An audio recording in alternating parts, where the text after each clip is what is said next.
എല്ലാവർക്കും നമസ്കാരം.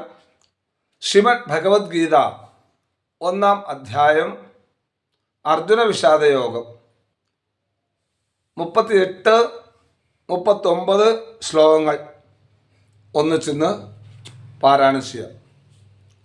യദ്യപ്യേതേ നവശ്യന്തി ലോഭോപഹത ചേതസ കുലക്ഷേകൃതം ദോഷം മിത്രദ്രോഹേ ച പാതകം കഥം ന ജ്ഞേയമസ്മാഭിः പാപാദസ്മാൻ നിവർത്തിതും കുലക്ഷേകൃതം ദോഷം പ്രപശ്യദ്ഭിർജനാർദ്ദന.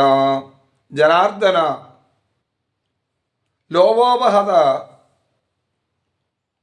ചേതസഃ ഏതേ കുലക്ഷേകൃതം ദോഷം മിത്രദ്രോഹം പാതകം ച യദി അപി ന പശ്യന്തി കുലക്ഷേകൃതം ദോഷം പ്രപശ്യദ്ഭിः അസ്മാഭിः അസ്മാത് പാപാത് നിവർത്തിതും കഥം ന ജ്ഞേയം.